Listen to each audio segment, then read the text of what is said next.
Hola, bienvenidos nuevamente a Punto de Encuentro. Hoy vamos a hablar sobre un tema muy importante que está relacionado con las deficiencias de nuestro sistema de justicia y se trata de los falsos testigos. Para eso tengo dos invitados muy especiales. Vamos a hablar sobre un caso internacional y los casos que se han presentado en Colombia.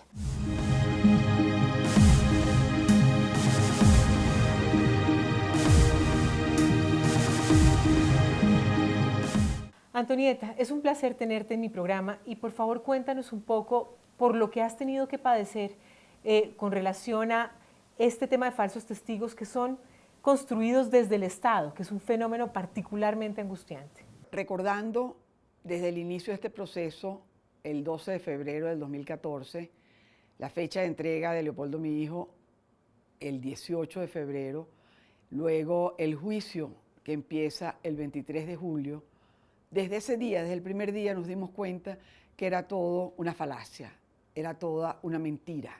Sin embargo, esa mentira había que sustentarla, había que validarla. ¿Y qué mejor manera de validarla? Con una orden de captura, de aprehensión que no tenía fundamento. ¿Qué mejor manera de validarla?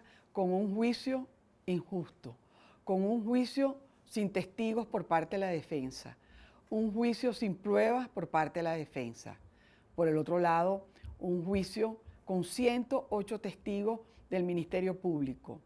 Ninguno de esos 108 testigos pudo incriminar a Leopoldo, mi hijo, ni a los 4 estudiantes. Y solamente hace una semana, uno de los fiscales acusadores responsable de la sentencia y la condena de mi hijo Leopoldo a 13 años, 9 meses, 7 días y 12 horas, salió del país, huyó a Estados Unidos y empezó a hablar. Y simplemente sus declaraciones confirman lo que nosotros habíamos venido denunciando por un año, pero lo confirma un fiscal, el fiscal acusador. O sea, la prueba está ahí, la prueba de la construcción y producción en serie de falsos testigos. Pues Antonieta, esto también ha debido ser muy difícil en el entorno familiar. Tú como madre, una mujer supremamente valiente, Lilian Titori, su mujer, también ha sido una vocera de lo que ha tenido que padecer Leopoldo en la cárcel y sobre todo en estas circunstancias y por supuesto su padre que no ha podido volver a Venezuela. Cuéntanos un poco ese efecto que tiene, las implicaciones que tiene en el plano personal tener que vivir y padecer una situación como estas. Los impactos sobre el seno familiar son tremendos porque a cada quien, a su propia manera, el dolor por la pérdida de libertad de su ser querido, cada quien lo internaliza y cada quien lo expresa de una manera distinta. Yo puedo decir que la familia siempre, afortunadamente, hemos sido una familia muy unida, pero esto nos ha amalgamado. Nosotros somos, yo pudiera decir que somos un equipo familiar de 5. Está Leopoldo, mi marido, está Lilian, la esposa, y yo tengo mis 2 hijas, mi hija mayor Diana, mi hija menor Adriana, que vive en Estados Unidos. Nosotros 3 tomamos los roles más activos como voceros y en el trabajo que estamos haciendo por Leopoldo, los prisioneros políticos de Venezuela y Venezuela. Pero mis 2 hijas también juegan un rol, o sea que lo interesante es que cada quien está jugando un rol protagónico con un objetivo, la liberación. Claro.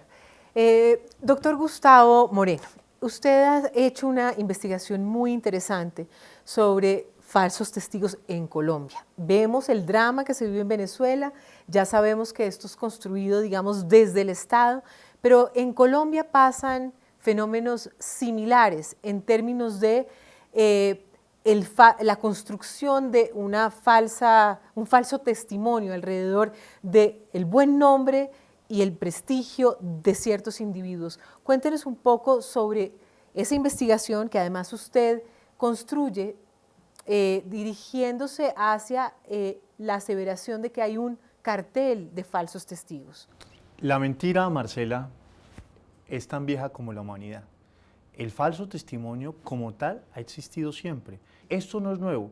El problema para Colombia es que existe una estructura criminal destinada a producir resultados en el escenario judicial. Fabricantes de mentiras, pinochos profesionales en los escenarios judiciales. ¿Por qué? Porque es una herramienta de la que hoy echan manos bandidos que obtienen beneficios del sistema judicial. Tenemos un problema sistémico porque la Ley de Justicia y Paz permitió que ingresaran bandidos que no eran paramilitares so pretexto de obtener una pena alternativa de 8 años. Los falsos testigos son bandidos de baja estofa, son personas de quitar y de poner. Detrás de ellos hay unos empresarios que se lucran con la mentira. Y ese es el problema en Colombia. El fenómeno ha mutado. Empezó en el escenario político, Gabriel Arango Bachi, Nancy Patricia, Velasco, Carlos García Orjuela, Sigifredo López, entre muchos otros, que fueron casos emblemáticos que ya la justicia, por cierto, dijo, en el caso de ellos existieron los falsos testigos. Existe una fábrica, son los mismos con las mismas. Los falsos testigos de Fernando Velasco, los testigos de Nancy Patricia, los encontramos en otros casos. Ahora, ¿esta herramienta está al servicio de quién? En el caso de Venezuela, me atrevo a decir, ahora que se ve un discurso autorreferente del Poder Ejecutivo que no admite el diálogo sino el monólogo como una herramienta para alejar a las personas que intentan de pronto hacer un control político. Yo creo que aquí hay muchas reflexiones que hacer, empezando por el hecho de que si queremos un verdadero Estado de Derecho, el sistema de justicia es preponderante para que exista imparcialidad y realmente se imparta un sistema de justicia asertivo. Entonces, recordemos, no solamente esto afecta el buen nombre y la honra del individuo, sino que tener debilidades en el sistema de justicia tiene una implicación grave en la institucionalidad misma.